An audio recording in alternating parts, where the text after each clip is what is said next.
Buenos días a todos, aunque ya estamos casi al mediodía, ¿no? Digamos, son las 12:11. Bueno, voy a dar unos minutos para que os repartan el bosquejo de lo que voy a estar compartiendo esta mañana. Y como ya ha dicho Borja, ha comentado Borja y ha comentado también alguna otra persona, vamos a seguir esta mañana dedicando un ratito a tratar cosas que tienen que ver con el infierno. Quiero volver a recordar algo. Es un tema difícil, complejo, complicado, y es un tema que no nos gusta mucho, pero es un tema importante, porque está reflejado en la Biblia. Dios ha permitido que eso esté ahí registrado y que esté escrito para que nosotros sepamos, ¿no? Así que, bueno, vamos a comenzar. Y quisiera empezar esta mañana leyendo una noticia que encontré en un diario digital. Es una noticia del año pasado. Y esta noticia, o este comentario, más bien, está en el contexto de, creo que todos conocéis a quién es Paz Padilla. Es una humorista andaluza, bastante conocida, presentadora de televisión, presentadora de algunos programas un poquito... A mí personalmente los odio, pero bueno. Bueno, esta mujer vivió por una situación, ha pasado por una situación compleja, ¿no? Porque su marido murió por causa de un cáncer y ella ha escrito un libro acerca de cómo afrontar la muerte, ¿no? Y al parecer ella lo que dice es que la muerte es algo que hay que afrontar. Y fijaos lo que dice en ese artículo del periódico esta persona, ¿no? Este hombre que habla, como dice ahí, se llama Emilio Bravo y es un psicólogo y dice así: según afirma Emilio Bravo, psicólogo y presidente de la Sociedad Española de Hipnosis Clínica y Profesionales de la Salud, dice este hombre, en general, en Occidente cuesta aceptar que la vida tiene siempre un final, la muerte. Y él sigue diciendo, en España pasamos buena parte de la vida tratando de ignorarlo o de evadirlo y en algunos incluso evitar los pensamientos y o las conversaciones que tengan que ver con la muerte. Sin embargo, deberíamos aceptar que todos vamos a morir y que nadie escapa a ese destino. Me resulta significativo que esto lo diga una persona que obviamente lidia con esto todo el tiempo, ¿no? Pero la verdad que no hace falta estudiar una carrera universitaria, ni ser psicólogo, ni presidente de ninguna sociedad para llegar a esta conclusión. O sea, no hay que estudiar, no hay que hacer un máster para saber que todos vamos a morir. De hecho, es la única cosa de la que todos podemos estar seguros. Todos vamos a morir. Todos, absolutamente. Hay una página web muy interesante que se llama Worldometer, que es un portal que lo que hace es calcula ciertos valores y estadísticas o estimaciones en tiempo real, de muchos tipos, ¿no? Y curiosamente una de las estadísticas que presentan tiene que ver con la muerte, ¿no? Con el número de nacimientos y con las muertes en distintos países y de forma mundial, ¿no? A nivel de todo el mundo. Yo le estuve echando un vistazo y saqué las siguientes conclusiones, ¿no? Según esta web, y digo una cosa, estos números están por debajo de la realidad, porque no todas las muertes se registran y se conocen en el mundo, ¿no? Hay países donde la gente se muere y no hay forma de notificarlo a ningún sitio. Bueno, pues según esta web, con estos datos que están por debajo de la media, se puede llegar a la conclusión de que cada segundo mueren 2 personas. O sea, en el ratito que yo llevo hablando ya han muerto unas cuantas personas. Cada minuto mueren 120 personas, si seguimos haciendo el cálculo. Si en realidad calculamos cuántas personas mueren por hora, nos da el resultado de 7.200 personas por hora en el mundo. Ya digo que son valores que están a la baja. Ahora, ¿y si hacemos ese cálculo por día? Bueno, por día saldrían 172.800 personas que mueren, que abandonan la Tierra, que dejan de tener vida, ¿no? Para que hagáis una idea del tamaño, la cantidad de personas que supone esto, hay un estadio, el estadio más grande del mundo, es un estadio que está en Corea del Norte, que se llama Reungrado 1 de Mayo. En ese estadio entran 114.000 personas. Bueno, las personas que mueren en el mundo en un día no entrarían en ese estadio. Tendrían que esperar fuera. Una gran cantidad de personas tendrían que esperar fuera. Y si esto lo extrapolamos a un año, pues serían 63.072.000 personas las que mueren por año. Eso es mucho más que la población completa de Portugal y de España. Quiere decir que en un año, imaginaos toda España y toda Portugal, que en un año se queda sin gente. Y aún así nos quedaríamos cortos, porque la suma de las poblaciones de estos dos países serían unos 60.000 millones, ¿no? Así que, ¿a qué conclusión llegamos?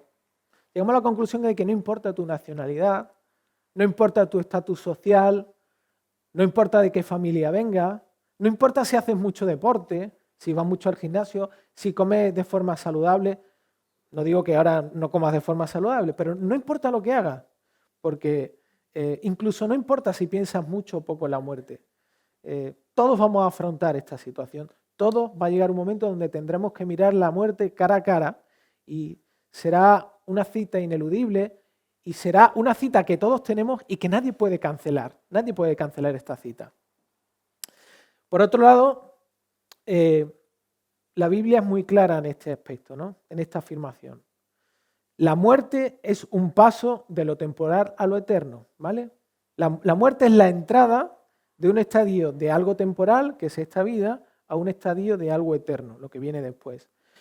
Y la cuestión es que ese lugar eterno donde uno va, ahí no hay opción a cambiar de ruta. El cambio de ruta se decide y se toma aquí, no cuando uno pasa a través de la puerta de la muerte. Como he dicho, no es un tema que nos guste tratar. Yo te desafío a que trates de hablar con una persona acerca de la muerte y lo primero que te va a decir es, por favor, no hables de esto. O sea, no hables de esto. No quiero saber nada de esto, pero está ahí, está presente, ¿no? Y también sé que, personalmente sé que probablemente habréis disfrutado más de la serie de Mensaje del Cielo, porque bueno, son cosas muy positivas, son cosas que todo el mundo anhela, todo el mundo quiere, todo el mundo le gustaría alcanzar, pero la realidad es que el infierno está ahí, es una realidad, está presente, y recordemos que Jesús, aun siendo el ser, siendo Dios encarnado que vino a salvar a las personas, fue la persona que más habló acerca del infierno. Por lo tanto, si Él fue claro acerca de esto y dio detalles, nosotros debemos tenerlo presente. Necesitamos tenerlo presente. Además, sería muy cruel no ser capaces de advertir de lo terrible de este destino a muchas personas que viven alejándose de Dios. Hay muchas personas que viven totalmente apartadas de Dios, no quieren saber nada de Él. Incluso nosotros mismos a veces tenemos la inclinación a pensar que el infierno no es tan terrible como es, ¿no? Por eso necesitamos, primero, saber lo que hay después de la muerte, cuando uno no está en Cristo, y segundo, poder ayudar a otras personas a que entiendan que ahora hay una oportunidad. Ahora es la oportunidad para cambiar de dirección. Ahora bien, también quiero aclarar un concepto que quizá yo creo que se percibe dentro de la iglesia. En general es algo que está fuera del contexto cristiano, pero que también dentro del contexto cristiano también lo percibimos, ¿no? Y es lo siguiente, fijaos qué curioso. Hay una percepción general y equivocada que presupone que el cielo es un lugar inclusivo y que el infierno es un lugar exclusivo. Estoy utilizando un lenguaje muy actual, ¿no? Inclusivo, exclusivo. ¿Qué quiero decir? Normalmente se piensa que el infierno solamente es exclusivo para personas que son muy malas. Ya lo dije el domingo pasado. Hay una perspectiva donde no nos sentimos tan mal, no somos tan malos. Especialmente si sales fuera de la iglesia, nadie se siente que es una mala persona. Nadie se siente que merezca ir al infierno. Al infierno solamente van las personas que son terribles y que cometen actos terribles hacia otras personas. Asesinos, como dije antes, pederastas, gente que genera o crea injusticia. Por lo tanto, solamente unos pocos, los peores, van a estar allí y los que son medio así, pues finalmente van a acabar yendo al cielo. Ese es el concepto que hay en general. Pero en realidad, bíblicamente, no es así, eso no es así. Lo que la Biblia enseña una y otra vez es que el cielo es un lugar exclusivo y que el infierno es un lugar inclusivo. ¿Qué quiere decir con esto? Vale, es un poco complejo, pero a la vez hace falta tenerlo en cuenta y que lo volvamos a recordar. Lo que ocurrió en Génesis 3 fue una cosa tan terrible y tan grande que nos llevó a toda la humanidad a merecer ir al infierno. Ahí es donde debíamos estar. Ese es nuestro lugar. Por eso el infierno es un lugar inclusivo. Todo ser humano, después de lo que ocurrió en Génesis 3, merece ir allí. Por lo tanto, todo lo que recibimos aquí, más allá de eso, es el regalo de la gracia de Dios. Seas cristiano o no lo seas, ¿vale? Ahora, puede que pensar en el infierno y de las cosas que yo voy a compartir ahora dentro de un ratito acerca de cómo es la vida allí, puede que pienses que sea injusto que Dios lleve o permita que personas vivan en esa situación durante la eternidad. Puede que pienses que es injusto, pero en realidad nosotros también tenemos un criterio donde valoramos el nivel de justicia a aplicar en dependencia a otros factores. Y lo voy a explicar. Voy a haceros una pregunta. ¿Es injusto que una persona sea condenada por asesinar una cucaracha? O sea, si una persona asesina a una cucaracha, ¿eso es injusto? ¿Debería pagar una pena por eso? Vale. ¿Y si esa persona maltrata a un perro? ¿Debería ir a la cárcel por eso, por maltratar a un perro? Algunas personas pensarían que sí, pero por lo general nadie piensa que alguien tenga que sufrir una condena de una cadena perpetua por maltratar a un perro. Ahora, ¿y si es un niño? ¿Debería una persona que maltrate a un niño debería ir a la cárcel? ¿Debería ser condenada? No creo que ninguno de vosotros estáis callados con las mascarillas tapando la boca, no puedo verla, pero estoy seguro que nadie de aquí duda por un momento que esa persona pudiera quedarse libre. O sea, todos estamos de acuerdo en que esa persona debería pagar por lo que ha hecho. ¿Sí? ¿Por qué? Bueno, nosotros vivimos asignándole valor a todas las cosas. Para nosotros las cosas tienen valor, tienen diferente valor. Por lo tanto, la justicia humana siempre funciona así. Los delitos son castigados en base a la dignidad y al valor de la persona que es dañada. Esto funciona de esta manera. Por lo tanto, el pecado en realidad es algo que se hace contra Dios. En el sentido de que el principal problema del pecado es que se trata de una ofensa contra un ser infinitamente digno y valioso y por lo tanto merece una pena infinita. El problema del pecado no es lo que hacemos contra Dios. El problema del pecado es Dios mismo. Si Dios es el ser más valioso y más maravilloso y digno, cualquier desprecio hacia Él merece una condena infinita por causa de que Él es infinito y es lo supremo y lo máximo. ¿Vale? ¿Cuál es esa pena? Esa pena es vivir para siempre en el infierno. Y esa pena no es una pena que en cierto sentido la decide la persona, como ya dije el domingo pasado. Es una decisión voluntaria. ¿Cómo va a ser la vida en el infierno? Eso lo vamos a ver hoy, ahora mismo. Y yo voy a compartir con vosotros 4 características de cómo va a ser la vida en el infierno. La verdad tenía más, tenía 7. Pero si llego a compartir las 7 esta mañana, se nos junta el almuerzo con la merienda. Y no es la intención, ¿vale? Quizá no sé si dentro de unas semanas más adelante me animaré a compartir el resto de las características acerca de la vida en el infierno. Pero hoy vamos a ver solamente 4, ¿vale? Y la primera de ellas es una vida de eterno remordimiento. Vamos a mirar muchos de los textos que os mostré el domingo pasado, pero nos vamos a parar un poquito más, ¿vale? Para ver algunos detalles acerca de esto. Estas fueron unas palabras que Jesús dijo en Marcos 9:48, que como acabo de decir, las vimos el domingo pasado. Hablando Jesús acerca del infierno, dijo que ese sitio era donde el gusano de ellos no muere y el fuego no se apaga, ¿no? Y hablamos acerca del concepto de algo eterno que se mantiene, pero no nos paramos en una expresión que es bastante interesante, ¿no? Y es que hay un pequeño detalle en este versículo. Aquí Jesús habla de el gusano, y ya dijimos que obviamente no está hablando de un gusano real, pero lo más interesante de todo esto es que él dice, no dice el gusano de ellos no muere. Es extraño el gusano de ellos. ¿A qué se referirá Jesús a esto, no? Es una metáfora y no es el tipo de gusano que todos nosotros estamos acostumbrados a ver, que a algunas personas no les gusta tanto, ¿no? No es el animalito, sino lo que Jesús está comunicando ahí es un concepto, ¿no?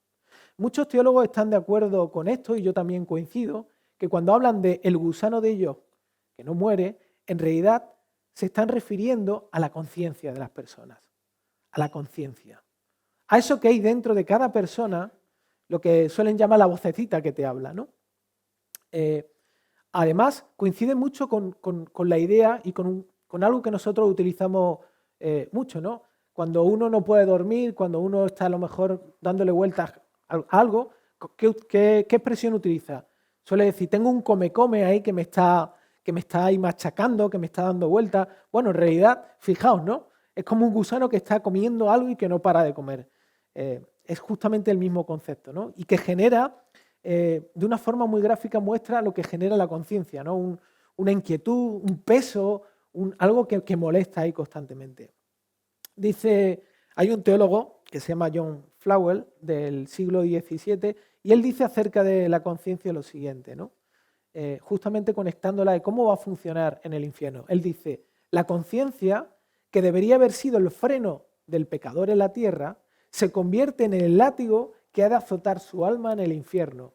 No hay ninguna facultad ni poder en el alma del hombre que sea tan adecuada ni esté tan capacitada para hacerlo como su propia conciencia. Aquello que fue la morada y el centro de toda culpa se convierte ahora en la morada y el centro de todo tormento. O sea, en el infierno, la conciencia, que aquí es algo que Dios ha puesto para alarmarnos y para que nos indique justamente eso está mal, que nos dé un criterio, en el infierno se va a convertir en un instrumento de sufrimiento, de dolor y de culpa, de un remordimiento sin fin. Y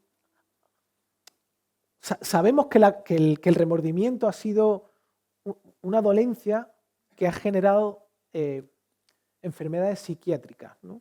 Insoportables a muchas personas. Hay gente que no ha podido soportar esto, ¿no?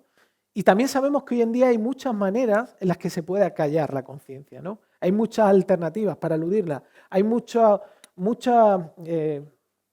cantidad de cosas a las que podemos estar ocupados o que pueden acallar nuestra conciencia, ¿no? Y se puede eludir. Pero yo quiero que imagine lo siguiente. Yo no sé si esto te ha pasado alguna vez, ¿no? A mí me ha pasado muchas veces. ¿No has tenido alguna vez una pesadilla recurrente? ¿No has tenido un sueño alguna vez que te ha hecho despertarte bastante alterado? A lo mejor yo soy la persona más extraña que hay aquí, pero uno de los sueños que más recurrencia ha tenido dentro de mí ha sido soñar que mataba a alguien por accidente. O sea, mataba a una persona por accidente y me venía, en el sueño obviamente, me venía a la cabeza todo lo que eso suponía. Ir a la cárcel, separarme de mi familia, decepcionar a muchas personas, ser descalificado para... O sea, un peso de condena muy fuerte que no me dejaba, no me dejaba descansar, ¿no? Hasta que obviamente me despertaba y veía que todo era un sueño y tenía que calmarme. Pero las cosas en el infierno van a ser muy diferentes, no va a existir eso. O sea, nadie va a poder despertar allí de la pesadilla, porque entre otras cosas no va a haber distracciones. O sea, vas a estar tan enfocado en esa realidad y en la condena de tu conciencia que no va a haber forma de mirar hacia otro lado. Y como dije, también allí va a haber una sensibilidad al sufrimiento mucho mayor y a la conciencia propia. Y no podremos acallarla, no podremos silenciarla, porque será la que nos condene con más dureza. A veces tenemos la perspectiva de que en el infierno, en realidad, Dios o Satanás, entre comillas, es quien nos va a hacer pasar el peor tiempo posible allí. Pero no es cierto. Él va a estar sufriendo y nosotros vamos a estar sufriendo por causa de nuestra propia conciencia, ¿no? Porque aquellos que estén en el infierno van a ser sus propios verdugos, estarán plenamente conscientes de todo lo que han perdido para siempre. O sea, tu conciencia no solamente te va a condenar, en el infierno por causa de lo que has hecho, sino por causa de lo que has perdido, por causa de lo que has dejado, ¿no? Y ni siquiera existirá la posibilidad de escapar a través del suicidio. Nadie podrá evitar el dolor de esta situación a través del suicidio. Va a ser imposible, entre otras cosas porque nadie va a poder morir. Porque como dije, después de la muerte todo el mundo va a ser resucitado, va a recibir un cuerpo y algunos disfrutarán con Dios en el cielo y otros sufrirán eternamente en el infierno, donde no podrán morir. ¿Vale? Aparte de justamente esta característica de un eterno remordimiento, la Biblia también nos expresa que en el infierno hay una serie de cosas que se nos van a quitar, hay una serie de cosas que no van a estar presentes, ¿no? Una de ellas es la exclusión, vamos a ser excluidos. Y Jesús lo expresa así en Mateo, ¿no? Dice en Mateo 8, versículo 12, y luego en Mateo 22, versículo 13, dice lo siguiente. Es la misma expresión, ¿no? Dice, pero los hijos del reino serán arrojados a las tinieblas de afuera, allí será el llanto y el crujir de dientes. Y luego en el 13, 22, 13 dice, entonces el rey dijo a los sirvientes, atad las manos y los pies y echadlo a las tinieblas de afuera, allí será el llanto y el crujir de dientes, ¿no? Estos versículos los veremos un poco más adelante también para mirar otro término, pero en realidad la exclusión tiene que ver con ser echados fuera, ser apartados, ¿no? A la gente normalmente que las dejen apartadas no le suena mucho a condenación. Especialmente si me van a apartar de algo que no me interesa o no me importa.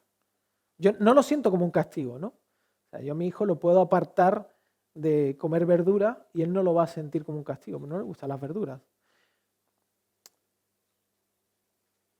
Ahora, la problemática es que si esa exclusión cambia otras cosas. Es decir, yo no tengo problema si Dios me excluye y me deja como está, pero sí tengo problema si esa exclusión implica que yo no voy a seguir estando como estoy, ¿no? ¿Por qué digo esto? Porque necesitamos volver a recordar que la vida es como es por causa de la gracia común. O sea, la vida funciona como funciona ahora por causa de que Dios tiene gracia. Dios nos da gracia y da una gracia común que llega a la mayoría de todo el mundo. ¿Sí? Dice otro autor cristiano lo siguiente, hablando justamente de la gracia común, dice, en esta vida no hay nadie olvidado de Dios, nadie que esté excluido de todo vínculo con Él, pero en el infierno todos estos vínculos vivificantes y edificantes desaparecen. En el infierno los pecadores no se benefician de ningún modo del amor, la bondad, la paciencia y la misericordia de Dios. No recibirán de Él nada de valor, nada que les sea de provecho, ni que les dé siquiera un momento de placer. Estarán excluidos. Excluidos no es que Dios te lleve a un sitio aparte. Excluidos es que la implicación que tiene es justamente todo esto, que vas a perder absolutamente todo. Pierdes absolutamente todo. Otro concepto también de privación es la separación. Y Jesús dice, también en Mateo, en el capítulo 25, versículo 41, dice, entonces dirá también a lo de su izquierda, apartaos de mí, malditos, al fuego eterno que ha sido preparado para el diablo y sus ángeles. Aquí Jesús estaba explicando a sus discípulos la parábola donde había la separación entre las ovejas y los cabritos, y justamente habla de esa separación, ¿no? Como ya he dicho, no es que Jesús nos excluya, sino que estas personas, ellos mismos tomaron la decisión de apartarse delante. ¿Y cuál es el resultado de apartarse? Pues de la misma forma que en el cielo se potencian las relaciones entre personas, en el infierno ocurre todo lo contrario. Desaparecen las relaciones entre las personas. Y fijaos que el detalle en este relato que Jesús cuenta acerca del hombre rico y de Lázaro, y dice lo siguiente, ¿no? En Lucas 16, 24, dice, y gritando dijo, el hombre rico, obviamente, después de ver a Lázaro, dice, Padre Abraham, ten misericordia de mí y envía a Lázaro para que moje la punta de su dedo en agua y refresque mi lengua, pues estoy en agonía en esta llama. No sé si te puedes dar cuenta, ¿no? Pero todas las preocupaciones del hombre rico, cuando estaba en el Hades, en este lugar de castigo, ¿no? Estaban centradas en sí mismos y en sus circunstancias. Fijaos en el versículo, ¿no? Estoy. O sea, esta persona está en medio de un completo sentimiento de soledad y nadie lo ayuda. A nadie le preocupa, está solo. Está absolutamente solo. En el infierno no van a existir ningún tipo de relaciones. Porque todas las personas que estén allí estarán solas finalmente. Y me hace mucha gracia cuando se presenta el infierno como una caricatura de mucha gente pasándolo bien, juntas. No, eso es totalmente falso, es mentira. En el infierno la gente encontrará la soledad más absoluta que nunca jamás ha existido. No solamente será un sentimiento de soledad, sino que todo el infierno será como una gran cárcel donde cada preso estará aislado de los demás para siempre en su propia celda. Muchos de vosotros conocéis lo que son las celdas de aislamiento, de las cárceles, porque las películas salen, ¿no? Se ve muchas veces, ¿no? Alguien que hace algo que no corresponde y pasa un tiempo de aislamiento allí. El infierno es así, es un lugar donde, igual que Jesús decía que en la casa de su padre había muchas moradas, en el infierno hay mucho sitio también, pero sitio para vivir aislado y en soledad. Y el tercer aspecto de estas cosas que vamos a dejar de tener es la privación. Es la privación.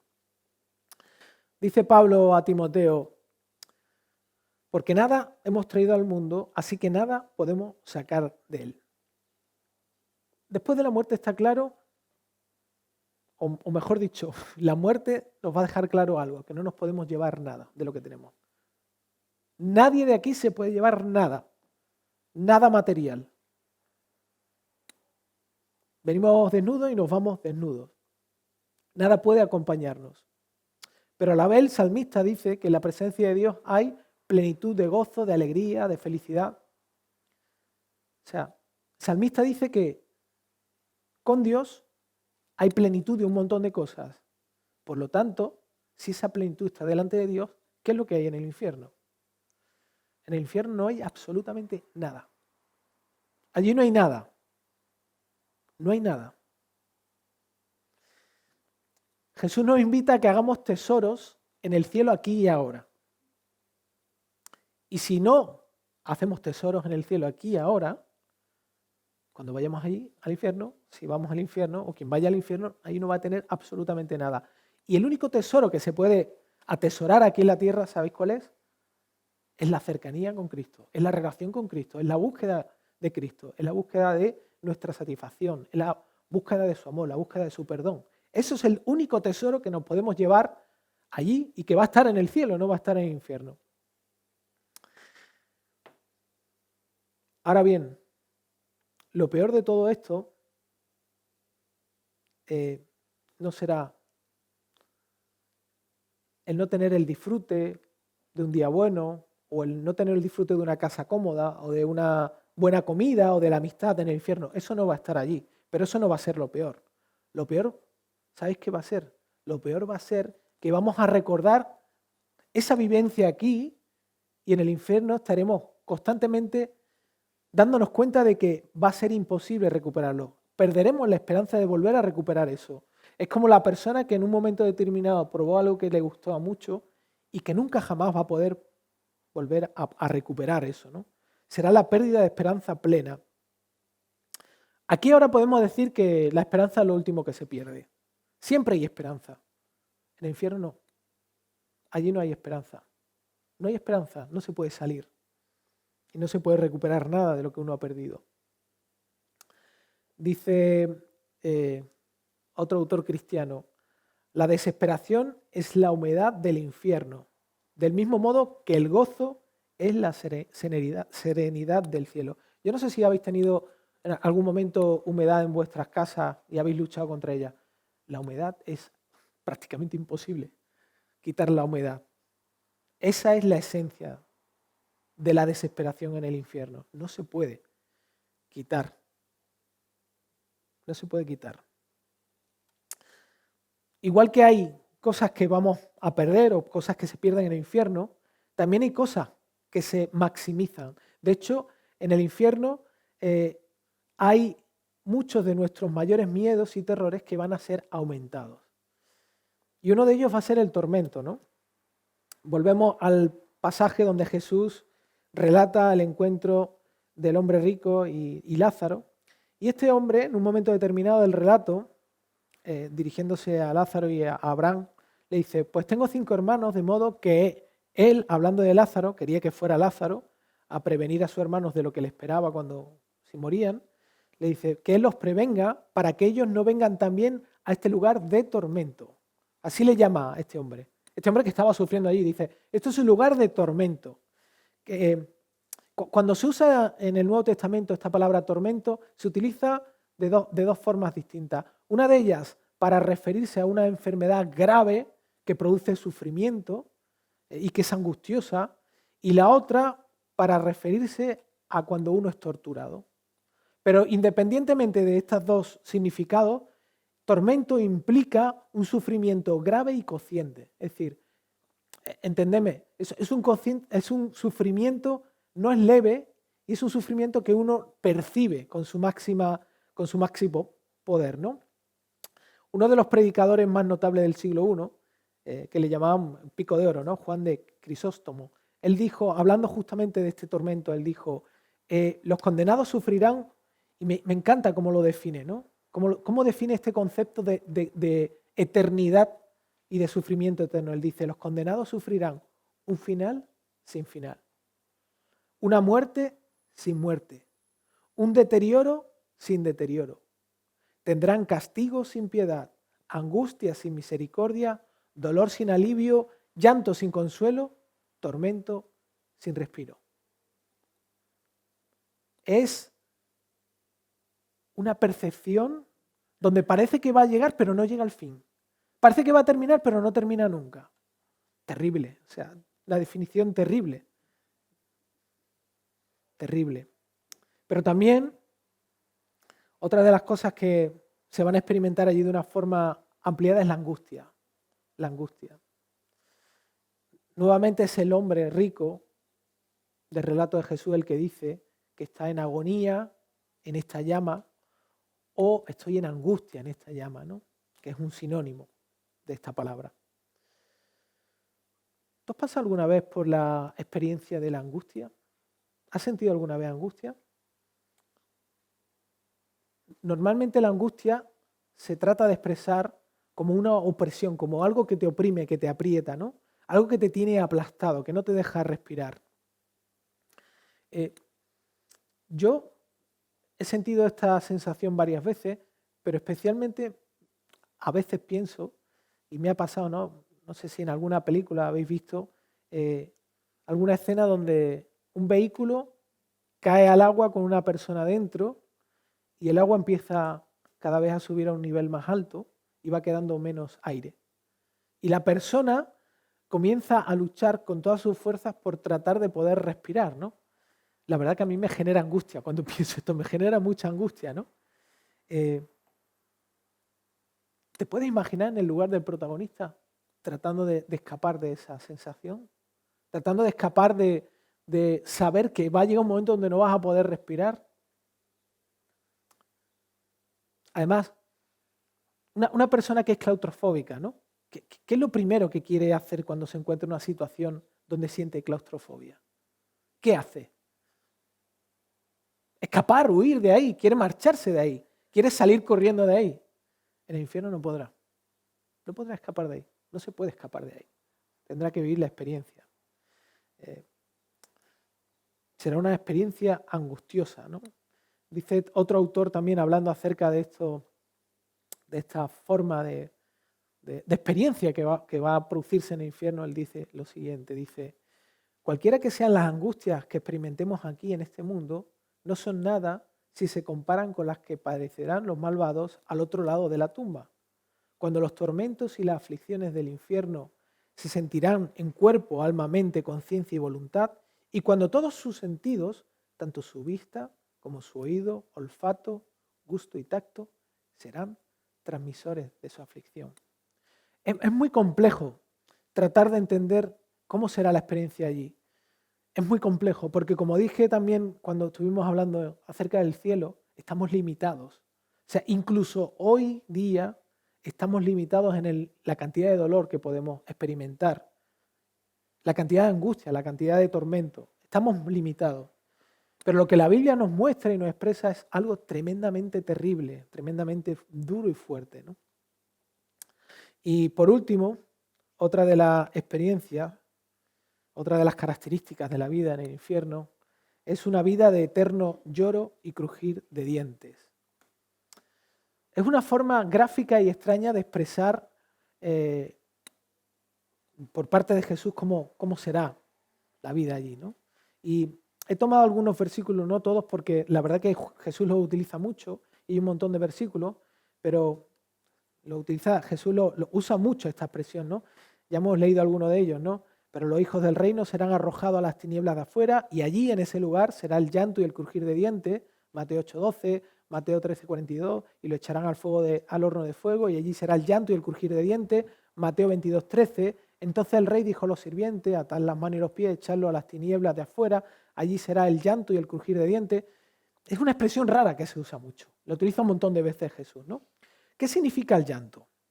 Bueno, todos sabemos que hay muchas formas de llorar. O sea, podemos llorar de alegría, podemos llorar de dolor porque me duele algo, de tristeza también, pero el llanto del que está hablando aquí Jesús es algo mucho más que lágrimas, es mucho más profundo. Porque el llanto en el infierno no será algo melancólico, no será por causa de una tristeza lejana o algo que he perdido, no. Será un llanto desgarrador, inacabable y desesperado. Un llanto que no va a dejar descansar a nadie. ¿Y qué es lo que va a hacer llorar a las personas allí? Varios factores. Lo terrible del lugar, lo horrible del lugar, lo terrible de la compañía, lo terrible de los remordimientos, que hemos dicho, lo horrible del tormento, lo horrible de la angustia y lo horrible de la experiencia plena de estar aislados de Dios. Va a ser un llanto y un lloro desesperado, ¿no? Como el que tienen, y seguro que hemos visto de algunos padres cuando han perdido un hijo o cuando han perdido a una persona que aman mucho. Un llanto profundo. Dice otro autor cristiano acerca de esto, el castigo que habrán de recibir los pecadores será un estado de tal amargura que todas las amarguras de esta vida no serán comparables. Las congojas y los suplicios de todas las enfermedades y tormentos que los hombres puedan sufrir y que de hecho hayan sufrido en esta vida serán, en comparación, como picaduras de pulgas. El infierno sería una especie de paraíso si no fuera peor que lo peor de este mundo.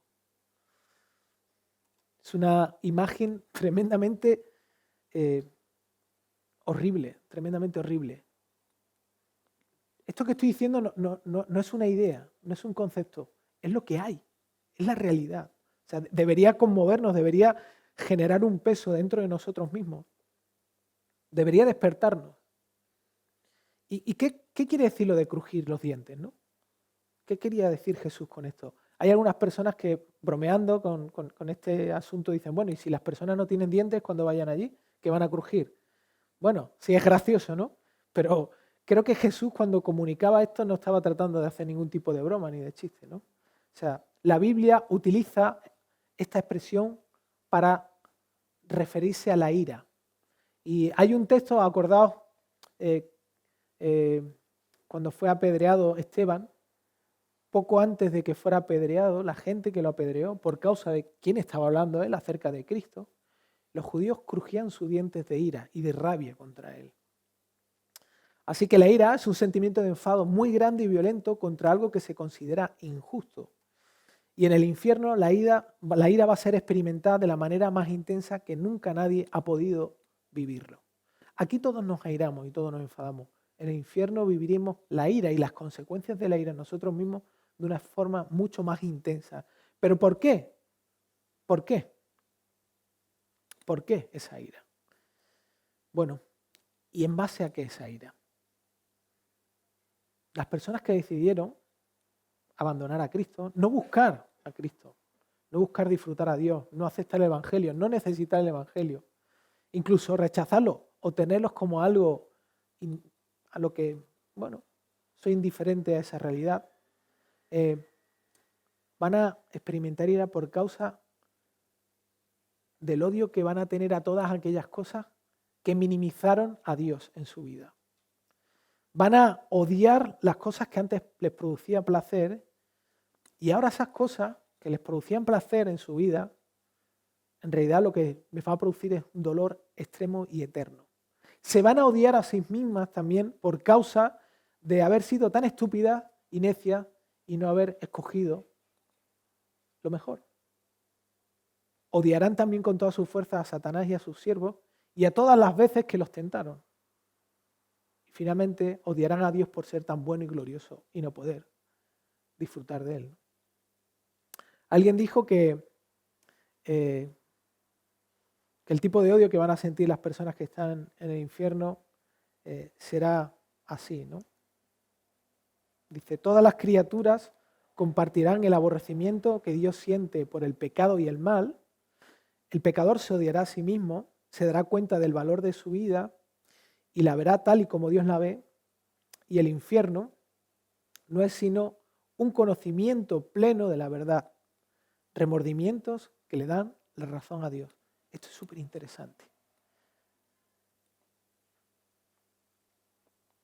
Vaya al cielo o vaya al infierno, la persona después de morir lo primero que va a ocurrir es que se va a convertir en un creyente.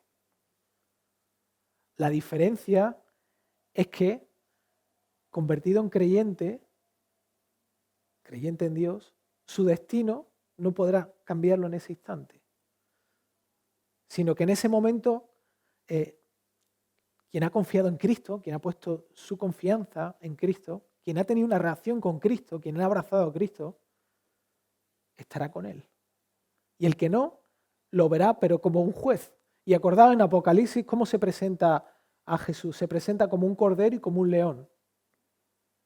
Habrá personas que verán a Jesús como un león terrible y habrá personas que verán a Jesús como un cordero apacible.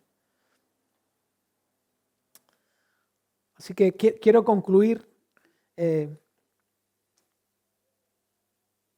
reconociendo que la verdad que no es muy alentador todo esto, no son palabras que nos gusten. La verdad yo cuando estaba preparando el mensaje me sentí afectado y no sabía, o sea, he tenido que pedirle ayuda a Dios para saber cómo poder comunicar esto porque realmente es algo tremendamente serio, tremendamente serio. Estamos hablando de algo que es cuestión es la vida eterna, o sea, es la vida eterna.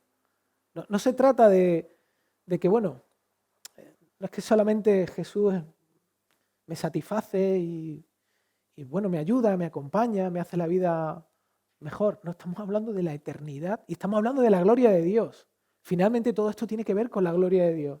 El infierno existe porque Dios es glorioso y el cielo existe porque Dios es glorioso. Así que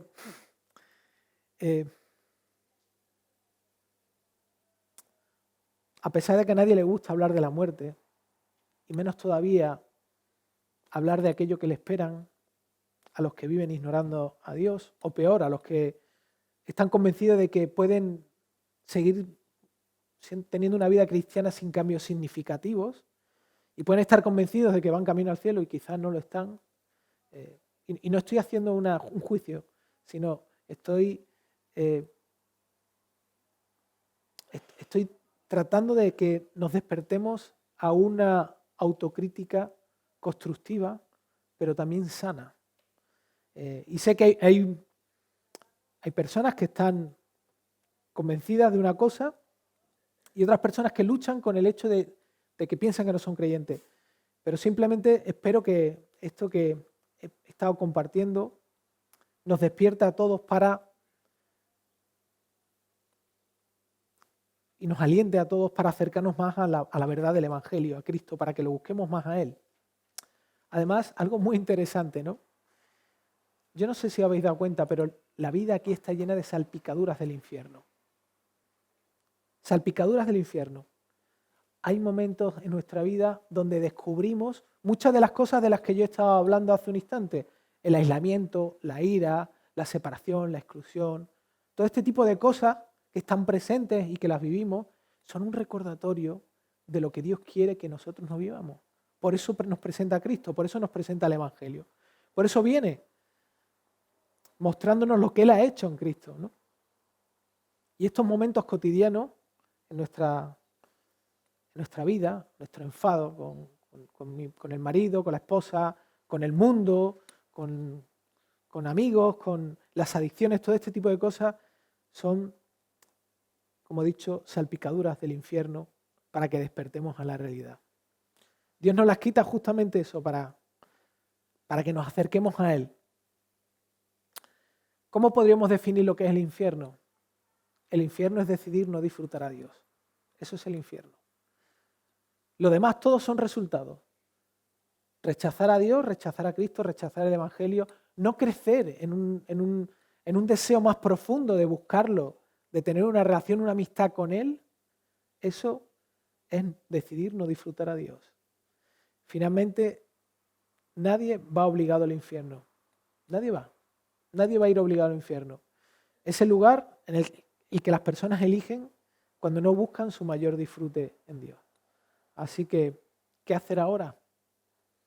En vez de salir desanimados de aquí, lo que quiero y lo que deseo es justamente que seamos alentados a buscar a Dios con una intensidad mayor. Que Él nos dé una visión más clara del regalo que supone conocer esto, del regalo de poder acercarnos a Cristo, de ir a Él, como decía Borja, acercarnos a Él con libertad, confesarle nuestra realidad, la falta de pasión y entregarnos a Él.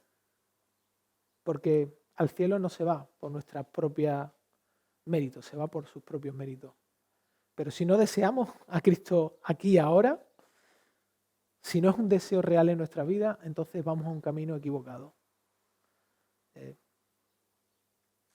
Vamos a pedirle a Dios que nos ayude a considerar esto y que también ponga voluntad en nosotros para poder abrazar la realidad de lo que Él nos ofrece y lo que nos da en Cristo. Señor, yo sé que es un tema complicado, complejo, difícil, un tema, no nos gusta tratarlo, nos gusta más ver tu faceta de amor, de un Dios comprensivo, un Dios que ama y que es amor, pero no podemos separarte de tu gloria, no podemos separarte de tu esencia, de tu santidad, de que todo se trata de ti, todo se trata de tu persona y de el privilegio que nos das de mostrarte como tú eres. Y pensaba en que cuando miramos estas cosas, en realidad nacen de un corazón que ama, de un corazón que quiere rescatarnos y salvarnos de ese lugar, que lo ha hecho y que, como compartí el domingo pasado, lo ha hecho a través de algo increíble. A través de él mismo se despojó de sí mismo para pagar algo que nosotros no podíamos pagar y ofrecernos el regalo de librarnos de ese lugar, invitarnos a una relación perfecta y plena con el Creador. Hay tantas cosas, Señor, que desvían nuestra mente, el día a día, el trabajo, la presión, tantas cosas que nos entretienen. Hay tantas cosas que nos engañan y que nos hacen pensar que, bueno, este momento no va a llegar. A mí no me va a llegar todavía, yo tengo tiempo todavía, soy joven, o estoy muy ocupado. Yo te pido que tú hagas lo que nosotros no podemos hacer, despertar, que podamos abrir los ojos y que realmente nuestras vidas sean vidas que, no vidas legalistas, no vidas llenas de temor y de miedo, sino vidas plenas donde primero nuestro anhelo seas tú y segundo, ese anhelo esté puesto sobre la seguridad que tú nos das, Señor. Así que sabemos que solamente en Jesús tenemos la seguridad de que ese lugar no es nuestro hogar. Ayúdanos a abrazar a Cristo por encima de todas las cosas.